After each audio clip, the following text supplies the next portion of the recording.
Hello, everybody, and welcome to the Wait, What Are We Talking About podcast, episode 198. My name is Bret, aka Enigma 9011, and today I am once again joined by the esteemed Jeff Reg at Jeff Reg Gaming. Jeff, how's it going? Ooh, fancy. Doing well, thank you. Audio listeners, you're missing out. If you guys want to catch this podcast live, you go over to twitch.tv/Enigma911. You drop a follow over there. You'll get notified when we go live. So you join in on the fun and chaos over here. But if you can't catch it live, that is A-OK. Go over to YouTube and podcast services the very next week, where it's broken out topic by topic and put as one big video, an MP3 for your amusement on the following Friday. Last but not least, any way you can support the channel, likes, shares, reviews, comments, all that fun stuff. Whatever it is, it may seem small, but does help the channel grow. So if you take the time to do that, we would love and appreciate you for it. Jeff, how's it going today? We do. We all love and appreciate you. Oh, thanks. How's it going? How you doing? You know, it's the end of the year. It's, weirdly enough, I don't know if it's because, I work different hours now or what, but, seasonal depression hit hard this year, man. Mm-hmm. Going in, I normally like getting up really early and getting things started, but going into work at getting up at 5:30 and going in and then getting done with work and the sun's down. Yeah. It's Yeah, it's really. It's been good. I've been catching up on editing, which God knows I needed to do, and playing some games off stream, which is fun. So nice. Yeah, well, that's what we're talking about today, everybody. We're talking about games, and more games, because this is our end of the year podcast, and Jeff has been kind enough to games. join me once again for our end of the year discussion. We're going to be talking about two topics today. We're going to be talking about our 2023 game of the year, both releases that came out in 2023 itself, and just things we were catching up on our backlog, what caught our attention the most. And then our second topic today is going to be upcoming releases in 2024, what we're looking forward to, what we're excited about. But yeah, let's jump on into it. Let's jump into our game of the year discussion. We'll just shoot the shit for we're going straight for no, just that's the topic we're going to start off with. We're going to shoot the shit. I was going to say, I spent an hour and I went through it wasn't, I noticed it wasn't every single release, but it was the most complete release list I could find. And sure. I did it month by month by month. Yeah. So yeah, we're just going to break down what we've been playing this year, things that we enjoyed, stuff like that, whether it was this year or whatever. But yeah, Jeff, do you want to start us off with something that you played this year that you really enjoyed? Yeah, well, like I said, I did it. I went through, I looked at all the games that came out, games I did play, or games I either am happy that came out or am excited to play but I haven't gotten to yet. Okay. And I made a list. So starting off with January, there were 3 releases for me personally. Hi-Fi Rush, which I played 3 or 4 hours of. I really enjoyed it. As anyone who's ever seen me in my college days when we used to go out, Reggie, you'll attest to this if you're here, or anyone who was at my wedding, I have no rhythm. Okay.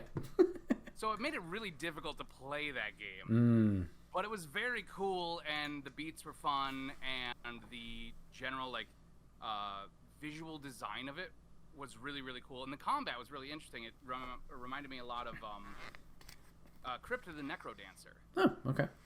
But as a 3D version of it. Sure. So I did actually really enjoy that. I do want to revisit it. It's just not something that's been at my it's been on a back burner kind of. Sure. Yeah.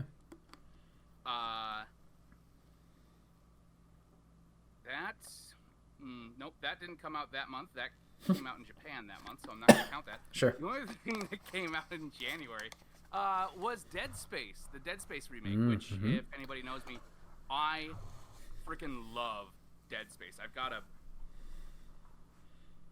Oh, that's from Dead Space. Okay. I was just that's really cool. Yeah. I've got a tattoo of it. I love Dead Space. Especially playing them during the winter months. I don't know why, but something about playing a horror game in space during cold, dark months just really appeals to me. And all three of them actually. I even love the third game. I really, really, really love those games, and it's kind of it's a good example of something we've been seeing. I stretched this sleeve all the way out. Where we're getting games that are like, it's not like they're talking about re-releasing, like remastering Last of Us Part 2, right? That game came out like what, 2-3 years ago? Like, we're getting really good proper remakes of games that came out like 10, 12 years ago, you know, and older. Like there's a thing where they're not just like, okay, we're not just gonna put the old version out there for you. Sure. Unless you're Nintendo. Well, even then, kind of, you know. Yeah. But it's like, you know, like it's certain companies looking like, okay, people care about this, so we're gonna put care into this. Sure. And that was, I really like had an absolute blast, and they changed things up. It wasn't just a full remake, right? Okay. Like they changed the story, they changed the plot a little bit. You had to go do different things or do things slightly differently. Okay.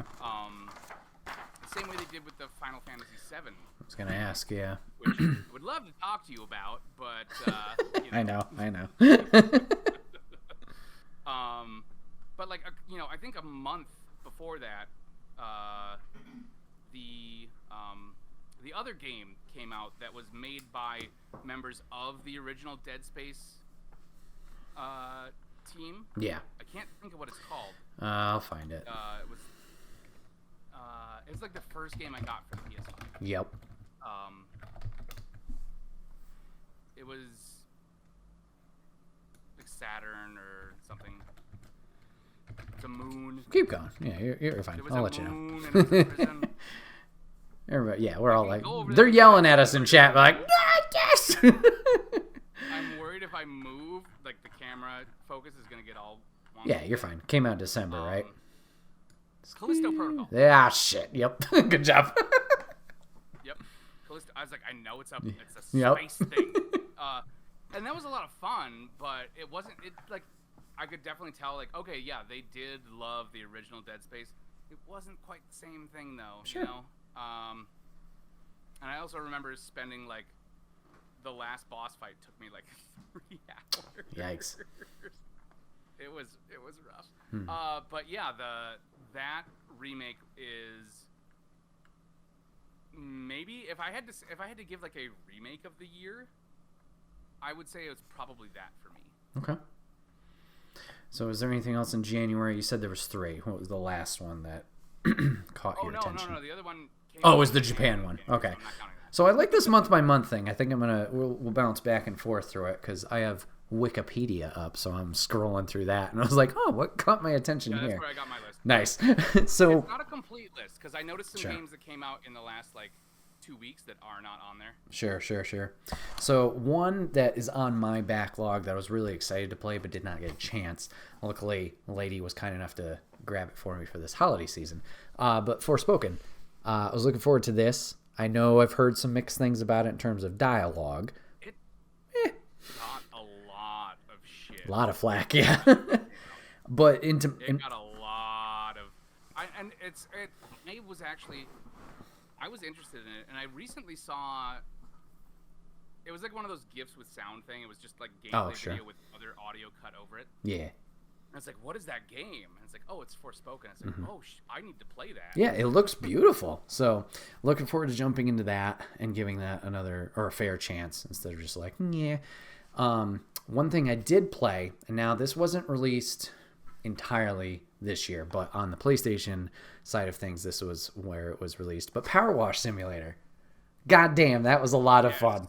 So much fun. I almost included that because I did get that, not this year, I think, but maybe I got it this year. Actually, I think I did get it this year for the kids because I was trying to train them to, like, hey, wash my van. Yeah. But they did a lot of really cool stuff this year. They had the Croft Manor. Yep. They had Midgard. Yep. I think they just did like a Back to the Future. They did Back to the Future, and then with the holidays, they did a free like Santa's Workshop thing. Yeah. Yeah. But I almost included that, but I was like, I didn't. Like, it just. I mean, certain consoles, yeah. I really enjoyed it. Like I said, I never thought I would enjoy it because I'm like, what? It's just watching stuff. Yeah. But it was one of those games where you turn the brain off, and it's just that. What's the chemical in your brain? I don't know. Like watching an old dot matrix printer work. So yeah, something like that. It's just very satisfying hearing all the dings of like, oh, that's clean, and then like hunting down what you still need to fix or whatever. And like you said, the different I never played any of the DLCs, but the free or the different environments that were provided, whether it was the base game or obviously the downloadable content, just made it a lot it kept it interesting. It wasn't the same thing you were doing over and over again. Could be a vehicle, could be a house, could be a park, whatever it is. Very satisfying experience. Freaking jungle gym. Oh yeah.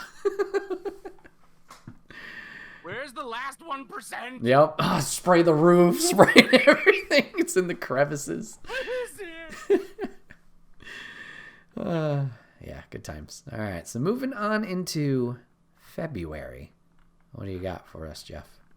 That's for February. A game I was very excited about. I loved it when it came out originally. I was extremely excited about it, and then very upset when I could not get it right away. Okay. I had to wait, I think, like 3 weeks to get it. The Metroid Prime remaster. Oh, okay. I remember, reading Nintendo Power and video game magazines before that game was coming out, and just looking at the images and being like, "Holy, this looks so cool!" Because up until that point, Metroid had only ever been side-scrolling sort of.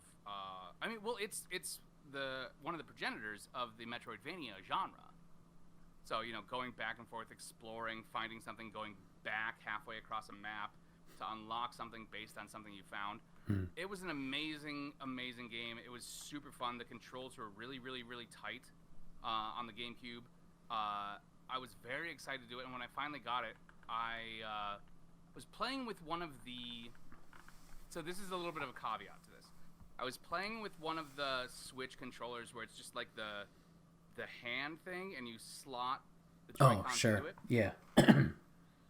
And based on where the sticks are on that and how that game controls, it did not work for me whatsoever.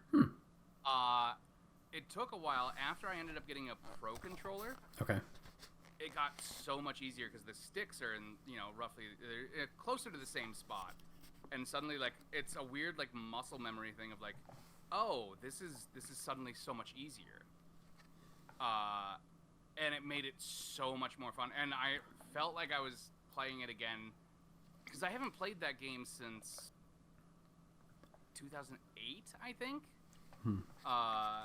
And it made it feel like I was playing it for the first time again. And I've had that problem with some Switch games. Because I don't like using the Joy-Cons on their own. I like having them in a controller. And I'm always worried, like, holding the Switch, I'm like, I'm going to break this thing in half if I get too worked up. So I prefer to use some kind of handheld, like, controller. And I had the same problem with Katamari Damacy, where, like, there's a move you can do where you have to, in the original game, you move the sticks up and down, back and forth separately. But because on the way the Joy-Cons work, the sticks are in different spots. Yep. It's harder to sync that up. Gotcha. And I had the same thing with that, but once I got the Pro controller, it was like, oh yes, I get to revisit all the Chozo ruins and go into see the weird Phazon stuff and read all I did everybody a service this year. Choosing not to stream this because I would have read every single log file okay. out loud on stream. And I was like, I'm not going to subject anybody to that, but I'm going to do it for myself. Of course. The other game for me that came out in February, I did not get to play it, but I like it because I like what it represents, and a couple other games that have kind of spawned off on it. Octopath Traveler 2. Okay. The original... Sorry, my thing. You're fine. Yeah, no worries. The original Octopath Traveler, I enjoyed, but it was kind of like, okay, I don't know, there was something to it that wasn't, because it harkens back to the old PS1 JRPGs. Mm-hmm. You know, isometric view, you've got your little sprite guys and multiple characters and things like that. I ended up liking, it was Triangle something. Triangle Strategy, yep. Triangle. Mm-hmm. Mm-hmm. Yeah, I ended up liking that a lot more. Okay. But, like, it shows, like, that game came out, and I am excited to actually play Octopath Traveler 2. I just haven't gotten around to it. But it's like for a long time, like, RPGs were like, we gotta go full third person, like, three-dimensional. It's gotta be, you know, X and Y or whatever. And they're like, you know, we can do the chill, like, sort of 2.5D thing, and people will like it. And that's, like, my favorite version of that kind of game. Especially when it's really, really story heavy.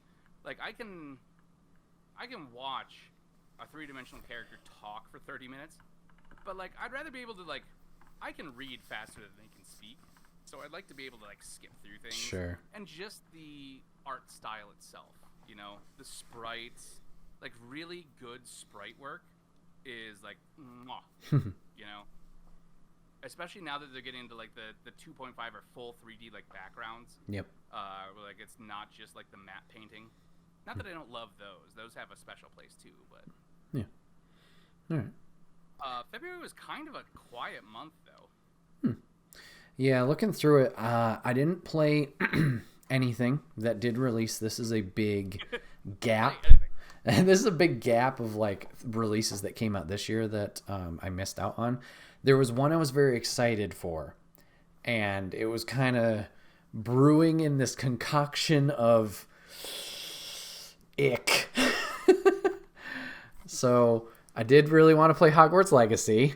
I know that's a little, I know it's a little iffy. I get it. I know I specifically left that off. Yeah, so, I understand. I waited. Was like, yeah, not going to touch that with a pole for a while. But yeah, I'm excited to jump into that. I understand there's a lot of controversy around that. This world means a lot to me, and I'm looking forward to that experience. I want things to be better for creators and fans of it, but I'm looking forward to diving into that. I feel like it's probably a really good game. Sure. That would be better served if it wasn't specifically a Hogwarts game, because then it doesn't come with all the baggage. Sure. Yeah, that makes sense. Right. Mm-hmm. And I don't want to get into all that. Oh yeah. Everyone knows. Yeah, you're good. So continuing the train of things I missed, I want to talk about a little indie here. It released on the Nintendo Switch. It's a game called Blanc. So it's an indie title that I was looking forward to. Very cute art style, hand-drawn looking art style. It is a little story about a deer and a little wolf in the forest. It looks like a sad boy game. That's why I'm scared to play it. I'm scared to play it because I'm like, that sounds like a cry game. How do you always find the sad one? I don't know. But I am looking forward to trying that out once I, I'm like, all right, I'm ready to cry. I cried on stream and you find sadder games than I do somehow. And then February this year was actually when PlayStation VR 2 released. So VR 2, Can't afford that still. I know. I'd like to dive into it. So there's a lot of games on here. At least I want to give a shout out of like that looked really cool and things I'd like to jump into. Horizon Call of the Mountain, I heard fantastic things. If you guys are listening to this episode, I don't remember what episode it is, but we had Mr. Badbit from the Trophy Room, Joe, on with his PlayStation VR 2 impressions. So you could go check out that episode and hear how his experience with that was. But Horizon Call of the Mountain sounded fantastic. There's the Moss Book 1, Book 2. I know that was already available, but just having that combination on PlayStation VR 2. Pistol Whip sounds like a lot of fun. There's Tentacular, and I like that game just based on the name. Yeah, I think that was it. But Whip. Yeah, PlayStation VR 2. Sound like there was a lot of good titles there. It's unfortunate that they're not marketing it super well now, it seems, but maybe one day. I mean, yeah, they've gotten, like, I feel like they had to deal with, like, because at the beginning of the year, there was still, like, it was hard to get a PS5 on it. Definitely. Yes. And that's not the case anymore, it feels like.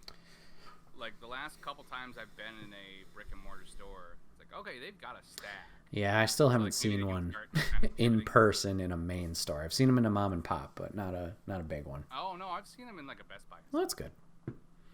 But, yeah.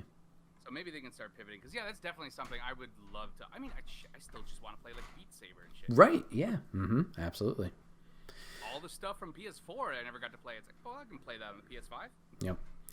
All right, moving into March. Jeff, what do you got? Oh, March. A game I did not play. I have historically been critical of. Mm-hmm. Not that I don't like the game. I just think it was a weird... It's a really good game, but it was such a departure from everything that had come before in terms of, like, tone and theme. The Resident Evil 4 remake. And again, this goes to, like, okay, we're putting care into the remakes that we're not just remastering and releasing, like, a... Because, like, they did Resident Evil 1,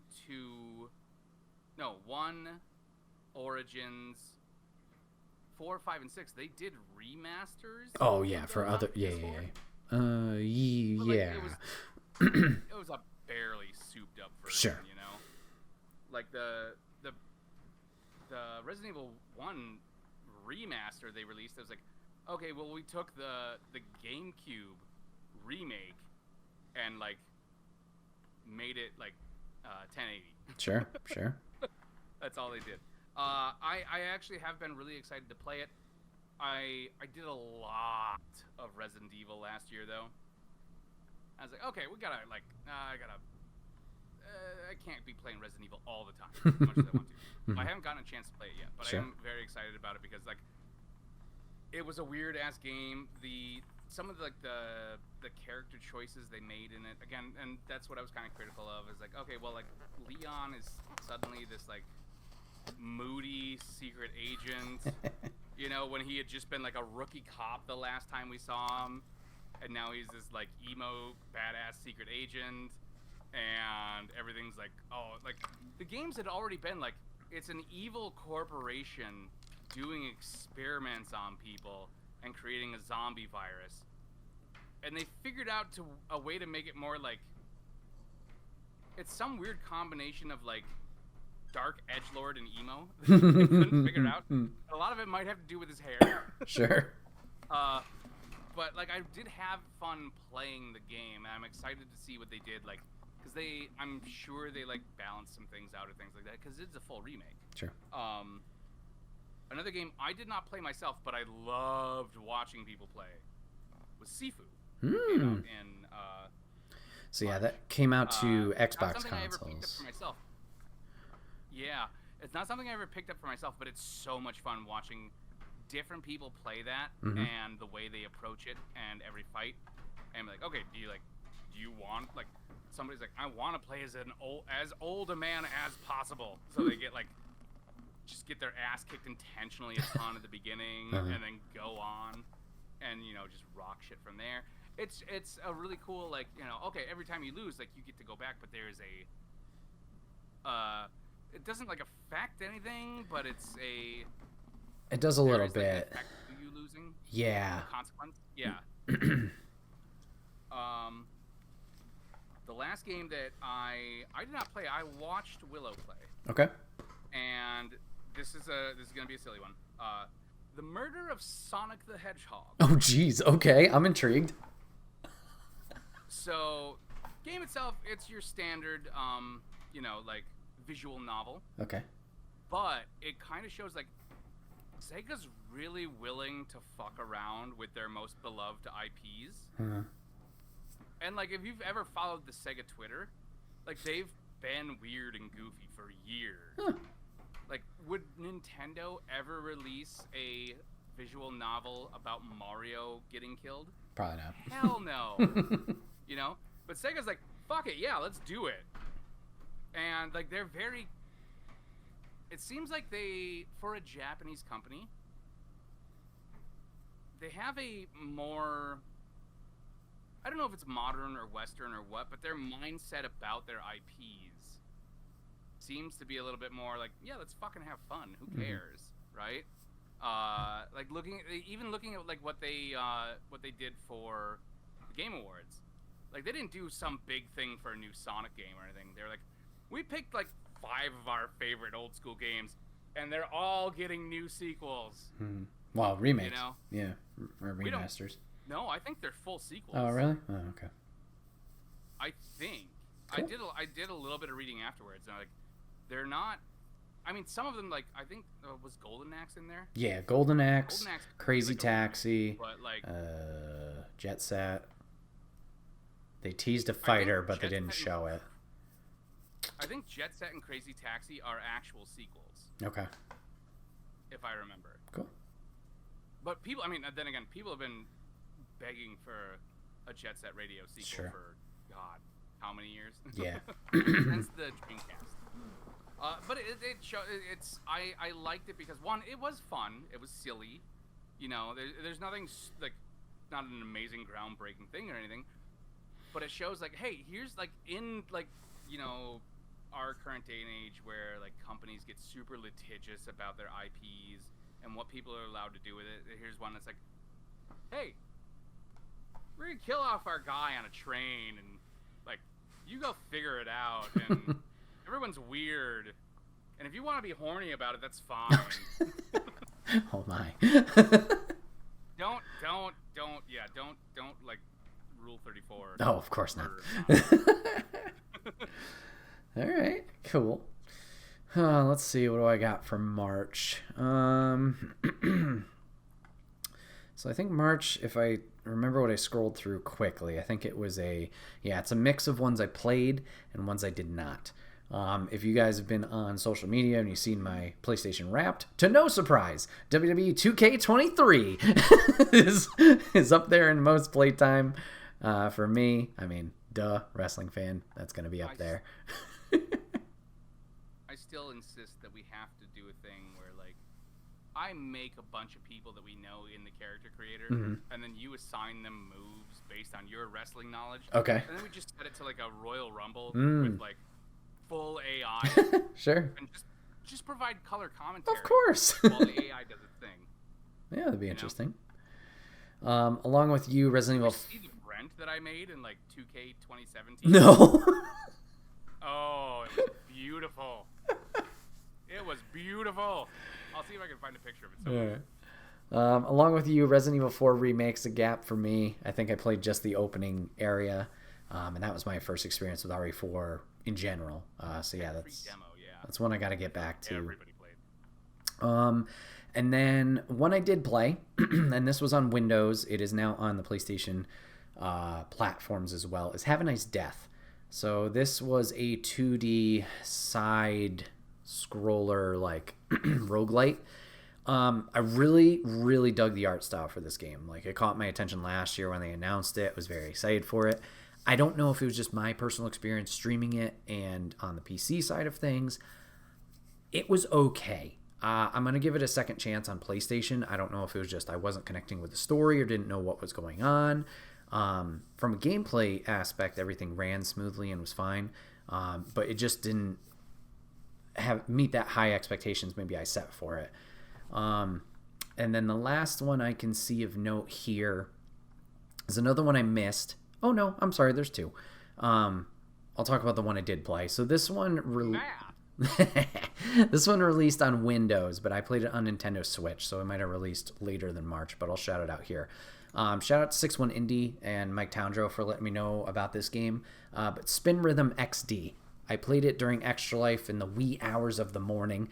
It is essentially, if you remember DJ Hero, it is DJ Hero on the Switch. So you got this cool, upbeat, techno dance music, and you are playing on your Switch, and you have this scroll wheel.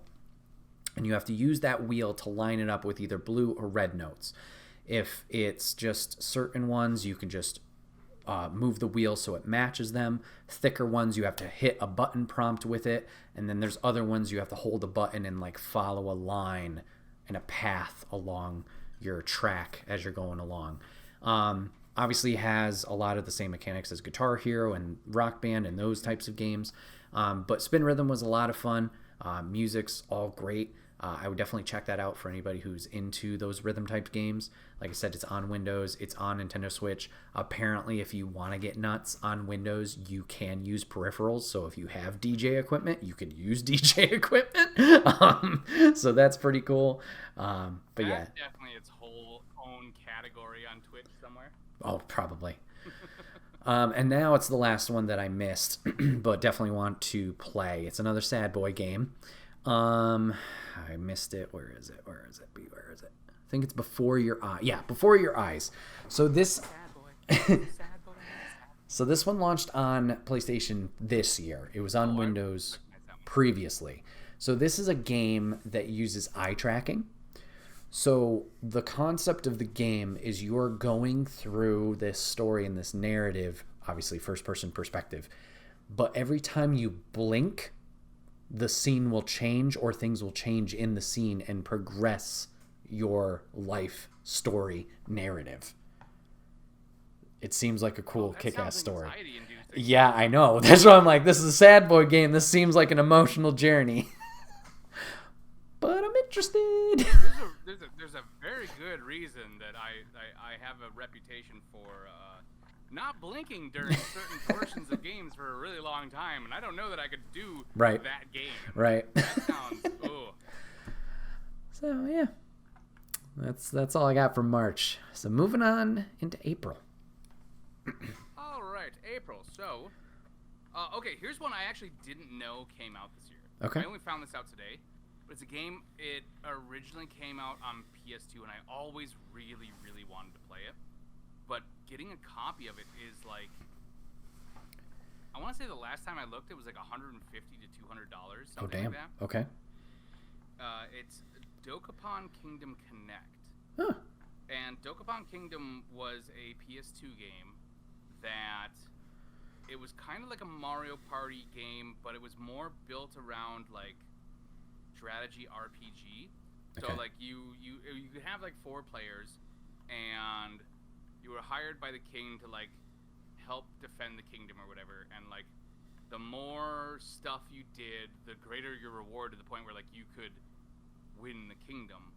And so you'd move around a map, and you'd move to different places, and there'd be like towns and things. There'd also be like squares where it's like, okay, you have to fight somebody, and like all the players got to pick a class, like fighter, wizard, thief, things like that. And if you moved into one of these squares where there's a fight, it's a rock paper scissors thing. But the more of those fights you won, the more money you could invest in towns, the more you would get back, the more money you'd have, and then like whoever had the most money at the end of the round was the winner of that round. So it was very Mario Party meets like sort of a weird Final Fantasy, almost tactics kind of thing, because you have to kind of plan your moves around the board. It was extremely cool, and I always really wanted to play it. And I never knew it got released. I like have been actively like once a month. It's like, okay, I'll put like $2.50 into my jar for a PS2 copy of Dokapon Kingdom. And I'm super excited to play it now. Like I literally just found out about it today, and I was like, don't go buy it immediately. Don't go buy it immediately. But I'm really excited to play it, and the best part is like, it's on Switch, and you can play it like online with people. You know, originally you had to play it in person, but you can play it online now. Oh, okay. You know? So it makes it a lot easier. Somebody in my situation where it's not easy to always get people over without screaming goblins outside of the game. Sure. Or things like that, you know. Or like you just get a group of friends, you know, together. It's like, hey, let's just check this out, that kind of thing. Very, very, very excited to actually finally get to play that, because I've wanted to play it for like 8 or 9 years. I've been trying to get this freaking game. So, another game that came out in April, again, one that I missed, but I love the series. Oh, Jeff. Really loved West of Loathing. Can you start that? Can you start that game again? You cut out right as you were about to say the title of the game. Shadows Over Loathing. Ah, okay. Cool. I really, really loved West of Loathing. It was a really silly game. You know, it's all black and white, stick figures. It's essentially an RPG, but it's made by people who want to make as much fun of an RPG as possible. So you get skills that just change the way your character walks and things. It's just a very silly game, the original one. And I was very excited to see, like, okay, they did another one. And I'm very excited to play that. But it is one that I missed. Mm-hmm. I think Lady was I streamed it once or twice, and I think Lady was pretty into it. The other game that came out in April that I actually did play and I really loved was Jedi Survivor. I didn't get to play it till... I don't think I got to play it till a little while after it came out. Mm-hmm. But I had really, really loved... Because I originally... Jedi... Fallen Order. What was it? Outcast or whatever it was? Oh. Not Outcast. Fallen Order? Yes. First, yeah. I tried to play it years ago, got a little bit into it, and then just couldn't go. Got back into it. I think earlier this year, I streamed the full game, and I really got into it. Mm-hmm. And, yeah, it was like right after Christmas, I think. Yep. Because I think they put it out on Game Pass or something like that. Gotcha. Right around Christmas last year. I had an absolute blast with it, you know. It's like the level of Souls-like that I can actually do. Mm-hmm. Like, I can't play Elden Ring. Sure. But I can play that. And I haven't finished it yet, but Jedi Survivor was so much more of everything, and it gave me the thing that I wanted the most, which is more clothing options. I get to play dress up so much more. I get to, like, it's not just a full outfit. I get to pick my pants. I get to pick my shirt. I get to pick my jacket. I get to pick my beard, my hair. I don't care what happens to the Jedi Order as long as I'm looking fucking good. Mm-hmm. As long as I'm the best dressed man in the galaxy, that's all that matters. Game over. That's all I have to say about April. All right, well, let's start with the elephant in the room. This is my biggest shame pile because I loved Fallen Order. I streamed it. Everybody saw my genuine excitement for it. I played this open release day. And then I either got distracted or something, and I didn't go back to it. This is currently what I'm playing off stream. I will say it's a much more open world game. Yes. Than Fallen Order. Yeah. And if you take a break from it and you try and come back, it's like, yep. Where am I? can I find a kiosk with a map? Right. Yeah.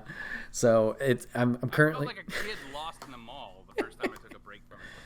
I'm currently playing it off stream. I'm still early in the game, but yeah, akin to what you were saying with this being more open world. Like, I am just running around that, not Coruscant, but the next planet where you meet those allies there, and what's his face? It doesn't matter. Something like that. Yeah, I'm just running around there. Chocobo? I'm sorry? I said, did you get your chocobo yet? I did not get my chocobo yet, no. But I'm just running around there. Just like, oh, main quest's over there? Nah, la, la, la. Just exploring what's going on. So I had a game that I was playing on stream for it. And then one on another user thing on the PlayStation that I was playing on my own.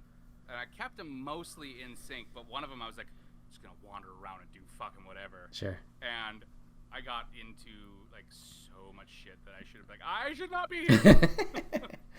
So, yeah, I'd say that's, so cool. yeah, Yes, it's a great game. They really took everything from the original one, and, yeah, they just improved on the original, basically. Definitely, yeah. There's no complaints about it that I didn't have about the Fallen Order. Sure. And there's complaints I had about Fallen Order that are not present. Yeah, it's good. Yeah, it's a great game. Like refining it. It's beautiful. It's just my biggest shame pile of this year. Like, damn. I only have one other one for April, and I have two people or two things, well, a person and a thing to thank for it. One, in a surprising turn of events, I have to thank TikTok. And two, she's not listening right now because she's reading. I have to thank Lady in Wonderland. Who's ever thanked TikTok? Me for Bramble the Mountain King. Lady redeemed this for her channel points for stream, and it was a blast playing through this game. Now, Jeff, I don't know your experience with Bramble. I can't remember if you watched it. I watched you play it. Okay. I did. Okay. And it looked really interesting, and I almost included it on my list because of watching you play it. Gotcha.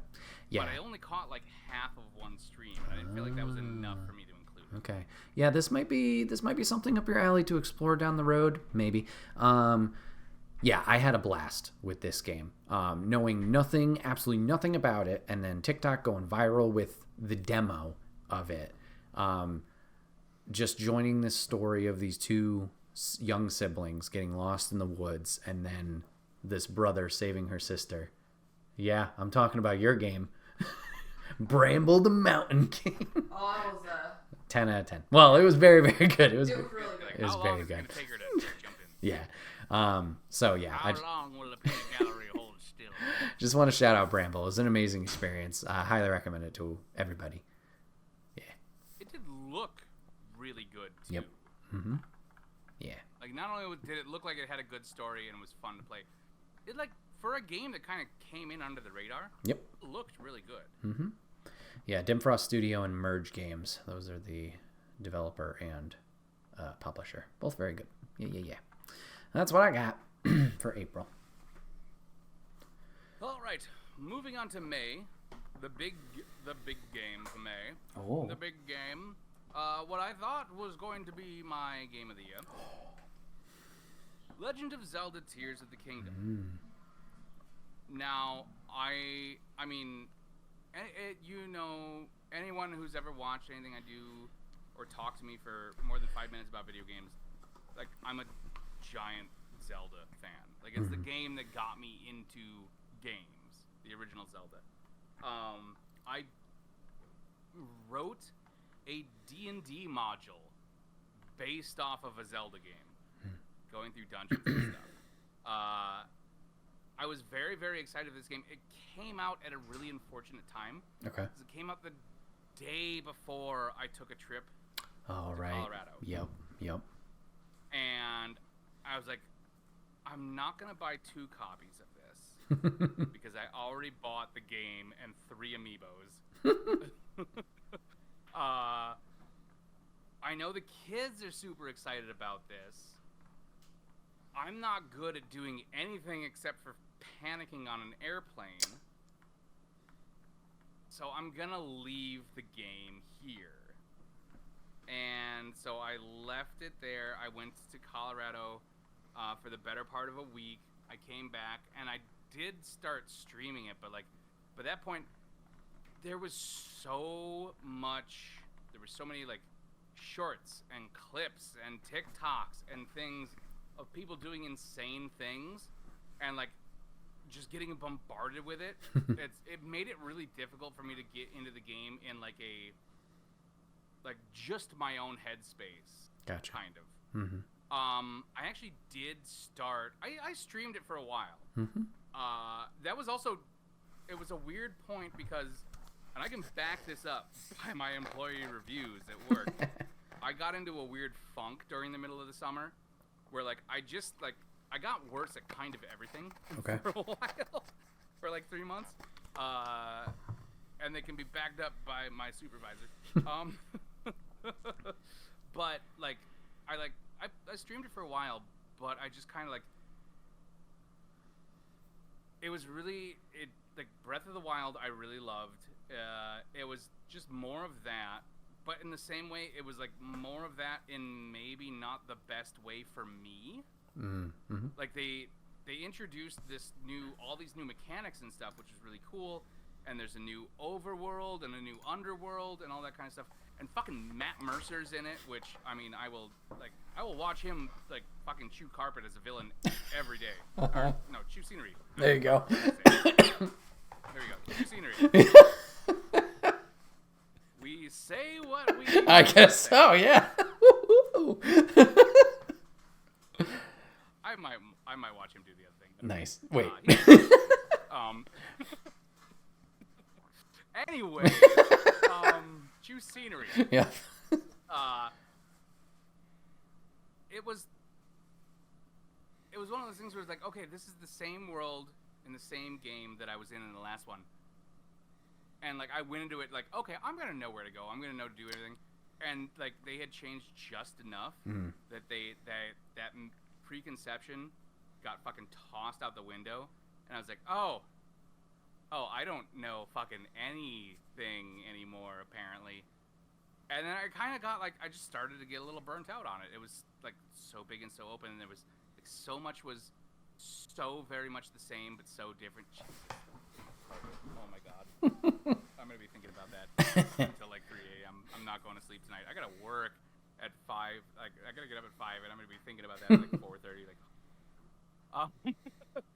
I just started to get burnt out, but I started to get burnt out about a lot of stuff, and that's about the time that I was like, you know what, it's summer, the kids are on break. I want to like spend time, like just do stuff with them and not worry about the whole grind of streaming, keeping to a schedule, and editing and all that kind of stuff. And like that's where it was like, okay, I'm not enjoying this Zelda game the way I should. Sure. So like I'm taking a break, and I took a break for like a month, 2 months, something like that. I love the game; it's a lot of fun, and I've actually been recording it. Okay. Like off stream to upload. I started playing it again and recording to upload just to YouTube. Just to like not have any pressure on it or anything. So those are going to be coming out sometime soon. But it was a really weird thing where it's like this thing that I've been looking so much forward to, and then there's things not at all related. Well, some of it was related to the game, but so much of it wasn't. Sure. It's like, nope. As much as I should. Mm-hmm. Which kind of harkens back to the last time I was on, where we talked about like burnout and stuff like that. Yeah. So I had to kind of step back. Like, one, it was a great game and I really loved it, and two, it was a very important game for me this year because it forced me to like take a step back and really kind of look at things. Sure. Mm-hmm. My other game for me was Gollum. Just kidding. Fuck that game. Yeah. That's not anybody's game of the year. Anything. No. I only got one for May, and it was one I missed. It's downloaded on the PlayStation 5. It is Humanity. It is a puzzle game where you're a little Shiba Inu, and you have to lure or like navigate this mass of humanity along these puzzles. That's the synopsis I can give you because I have no idea what this is about. You're just a good boy. You're just a good boy. You're trying to help. But yeah, that's all I got for May. Chat, if you haven't realized, or rather viewers, 2023, not a good year for me. I missed a lot and did not play a lot that came out this year. Weird year. Yeah. Like,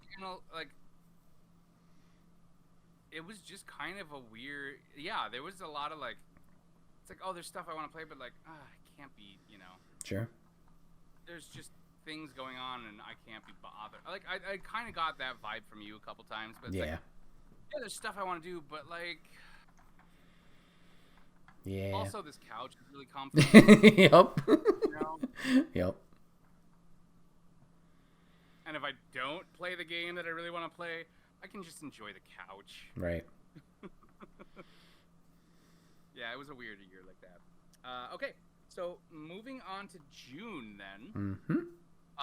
Another game I didn't play, I really wanted to. It almost made it into Scarytober this year. Ooh. And I saw a couple, like, when it was on early release, I saw a couple demos of people playing it. Killer Frequency. Okay. Did you hear about that one? Yeah. Yeah, so you're a radio DJ in a small town, and you're hosting, like, the late night show. And, like, between songs, you're taking calls, and, like, there's a serial killer or there's a monster or something, like, going around the town killing people, and you're getting calls from people and also the killer. And you have to, like, advise the people and, like, talk to the killer. and the whole thing is like, okay, don't come kill me. Right. It was a very cool thing because like the whole there's a part of me I grew a child of the 80s, like the idea of being like a nighttime radio host, like for like a small town like a rock channel or something like that sounds cool as hell still to me, right? Like just stay up all night playing cool tunes and being stupid over the airwaves. That's basically what streaming is. Yep. The only difference is like something's hunting me in the game, and ideally no one's hunting me in real life. I can't be certain about it, but I'm like 75-80% certain. Sure. So that was something I really always wanted to play. Another one, this is a weird one for me for June. Final Fantasy 16. Okay. I was really intrigued by the world. I was really intrigued by the combat, because they still did that thing where they've been doing with Kingdom Hearts and the Final Fantasy 7 remaster and Final Fantasy 15, where it's not turn-based, it's fully like action, run around, do your things.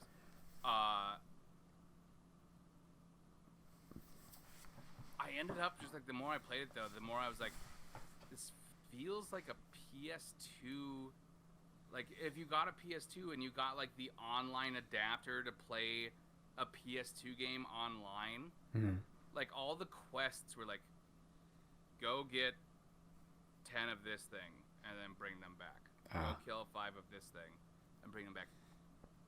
Everybody, like a lot of the characters, except for the main ones who got like cutscenes and stuff, the main storyline's great. I didn't feel like there were any side quests that anybody who developed in the game gave a shit about them. Sure. And like if you're playing a Final Fantasy game, like side quests, like not just the story, like it's all the extra stuff you can do in the world. Like that's as much a part of it as everything else. And like I would just walk around and be like, this guy's been standing here. I'm not even near him, and I keep seeing the same speech bubble pop up for like the last 5 minutes. And it just felt like,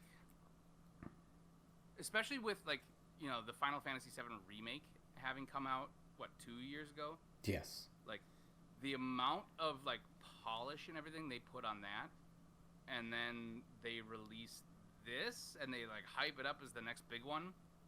But it's like, okay, you guys, like they didn't even bother with the lip sync half the time. Oh. It was like, I really want to enjoy this, but like it really feels like I'm putting in more effort at a certain point than the game devs did. Yeah, I heard it was a lot of highs and lows, like very peak valley. I had heard a lot of people say it was the most, at least by the middle of the year, the most divisive game that was released. Sure. In terms of like people who liked it and people who didn't like it and the reasons. Sure. Sarah played it a lot too, and I think she actually got further than I did. But I think she kind of got burnt out for the same reasons. It was like, okay, well, like, yeah, I can keep doing the main thing, or I can go kill 5 bubbles and come back, and you'll give me like a potion. Oh, great, cool. Sure. Jack. Excuse you is right. Oh boy. No 7-year-old should be able to fart so hard you can hear them through the floor above you. Another game. My other game for June was. I have not played this one. I played the original. Haven't played this one yet, and I've been meaning to, but I know what's going to happen if I do. Story of Seasons: A Wonderful Life. And if anybody, you know my history with Story of Seasons and stuff. I feel like I don't really need to get too into how much I love weird cute farming sims. Sure. If you've ever played one of those games, you know how fucking calming they are, and I don't think I need to get into more than that. So fair enough. All right. I'm worried about saying something else about carpets. Okay. So June was the tale of two halves for me in terms of I played 4 games here. 2, thumbs up. 2, Thumbs down. So let's talk about the thumbs down ones. Fall of Porcupine came out this year. Indie story. Yeah, what's up? Was that the one where... Or the doctors? It's all animals. Yep. Were you a doctor? Yep. Okay. Absolutely love it. I remember that. I remember trying to watch it. I remember being like, I don't know what I need to be on or not on. Yeah, Fall of Porcupine, awesome. Absolutely loved it. I loved the story they were telling. I liked the characters that we were meeting. I liked the kind of tension that was being built. And then, similar to Jack, just took a giant fart at the end, and that conclusion sucked. It was, man, just such a letdown. And I don't know what happened.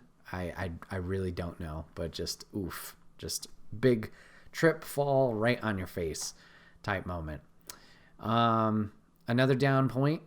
We spoke about WWE earlier, being a big wrestling fan, but AEW had their wrestling game come out, Fight Forever.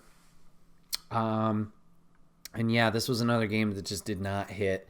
I appreciated what they tried to do. They tried to make it totally different from what the WWE 2K series has done in terms of simulation. They tried to make this more arcadey, pick up play, which I think they achieved that. But in terms of polish and depth of this game, it is not there. There's a lot of things they can improve, especially their pin system I love it, is the big one.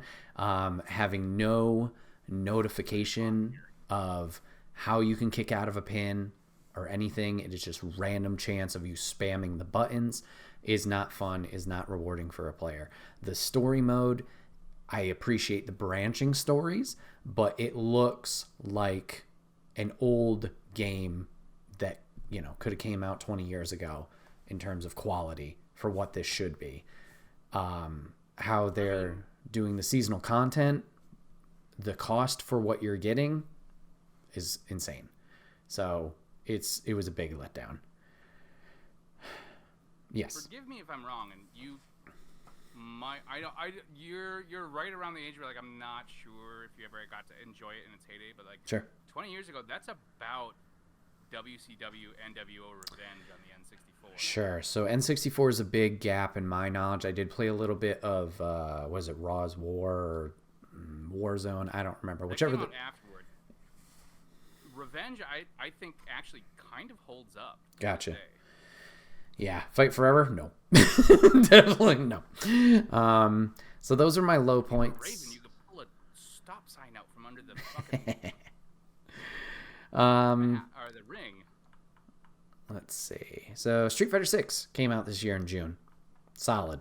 I will say the single player stuff, which is personally what I take care or do more, was intriguing. It was a create a fighter story. You know, obviously like a lot of fighting games, very rinse repeat. Like the gameplay loops, very simple and samey. But from previous Street Fighters, I enjoyed 6 a lot. Still something I need to put a little bit more time into, but I did enjoy my time with it. And then something that took me by surprise that I hadn't played the original, but coming to the PlayStation platforms, Rogue Legacy 2. This is a game I put a lot of hours into. Rogue Legacy. Yeah, I jumped into it when it first released, played it like a bunch, stopped for a while, have recently jumped back into it, but it is the roguelite hero game. You just go in, you are trying to take care of these big bosses, and you have different hero classes like a knight, an archer, a Valkyrie, a gunman, and then you get silly ones like there's a chef. You could be a clown. You could be a ninja. I mean, ninja's not that silly in comparison, but you just go through it. Roguelite survivor, you go through it, improve your characters over time. It's a lot of fun. Highly recommend it if you're into like the Hades type of gameplay loop. Definitely a good time. Just one point of clarification. I'm just Sure. checking something. You say it's a roguelite, but like the rogue genre, Sure. like the roguelite genre, got its name from a game called Rogue, And I'm pretty sure it's the spiritual successor, actually. Well, this is Rogue Legacy 2, is a sequel to 2013's Rogue Legacy. Let me look at the Rogue Legacy. Rogue Legacy is a platform game with roguelike elements developed and published by Cellar Door Games. And that's all I got. You could be wrong, yeah. But like the whole point of the game was like, hey, you know, the whole thing that I believe with the original was, you know what? No, none of this fucking matters for what we're talking about. All right. Never mind. Fair this has enough. nothing to do with Game of the Year. This is like That's fine. 20-year-old shit, 30-year-old shit. So yeah, that was my June. I promised myself I was going to behave. You're fine. We can go on tangents.